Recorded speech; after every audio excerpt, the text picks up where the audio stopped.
बिस्मिल्लाहिर्रहमानिर्रहीम। अस्सलाम वालेकुम माय यूट्यूब फैमिली। उम्मीद करती हूँ सब खैर आफियत से होंगे। अल्लाह ताला सबको अपने ज़मान में रखे, आमीन। आज मैं बना रही थी सिंपल सा केक जो हम बाज़ार से थोड़ा सा महंगा ले लेते हैं, चाय के साथ भी इसको सर्व किया जाता है। और अगर आप इसकी अच्छी सी डेकोरेशन कर दें तो बच्चे भी शौक से खा लेते हैं। इसके लिए मैंने 3 अदद अंडे ले लिए थे। और अगर आपके पास बीटर नहीं है तो आप इस जूसर में भी इसको ब्लेंड कर सकते हैं। और ये मैंने शुगर ऐड कर दी है 1 कप। अब इसको 2 से 3 मिनट तक अच्छी तरह से ब्लेंड करते जाना है हमने। फिर इसमें 1 कप ऑयल डालूंगी मैं और फिर इसे 2 से 3 मिनट और ब्लेंड करना है। ये अच्छा सा बन गया पेस्ट इसका ठीक सा।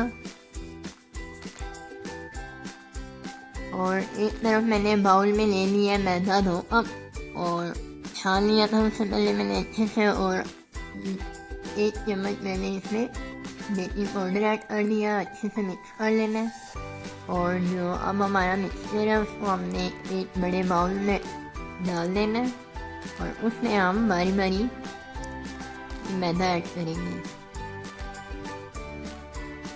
और ये 3 से 4 ड्रॉप्स मैंने वनीला एसेंस डाले।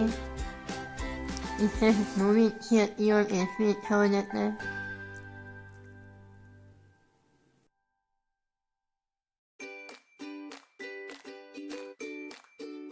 अब हम फिर से एक छन्नी लेंगे और थोड़ा सा मैदा ऐड करेंगे और हल्के से इसको छान लेंगे। ऐसे करके डायरेक्ट नहीं डालेंगे मैदा इसमें, ये देखिए। फिर इसको अच्छी तरह से बीट करना है हमने। अच्छी तरह मिक्स करने के बाद फिर इसमें जो ये देखिए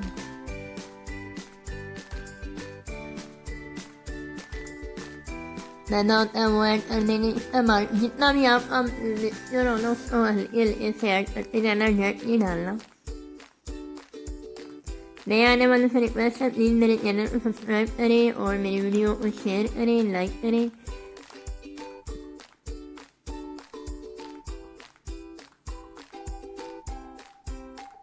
ये देखा मैंने दोबारा इसे ऐड कर दिया। अब फिर इसको अच्छी तरह से मिक्स करेंगे। एक और चीज़ मैं आपके साथ शेयर करती हूँ कि अगर आपको लगे कि आपका बेस ज़्यादा ही ठीक है तो आप फिर से ब्लेंडर में एक अंडा ले लें, उसको अच्छी तरह से फेंट लें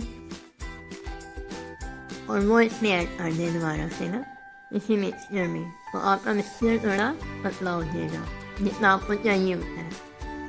और ये मैंने कोको पाउडर ले लिया था और इसको थोड़ा सा मैंने इसमें ऐड किया।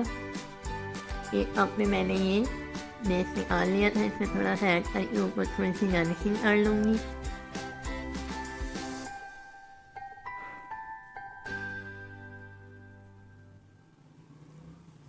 एक अच्छा सा बाउल ले लें, चाहे वो बर्फ़ जमाने वाला जो बाउल होता है उसमें भी आप इस केक को बना सकते हैं। नीचे बटर पेपर लगा के ऊपर ऑयल से ग्रीस करके तो अपना बेस ऐसे डाल के कोई भी डिज़ाइनिंग कर सकते हैं, बच्चे खुश हो जाते हैं। अब हमने एक बड़ा सा बर्तन ले लिया, उसमें हमने इस तरह अपना केक रख दिया और डाल दिया और स्टीम पे इसको रख देना है।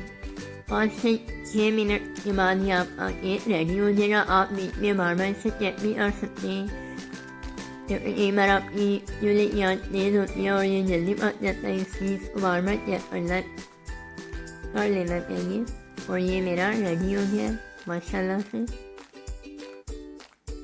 और इतना सॉफ्ट और इतना टेस्टी बना था ये देखें, कोई जला नहीं है, बिल्कुल नीट एंड क्लीन बना हमारा केक।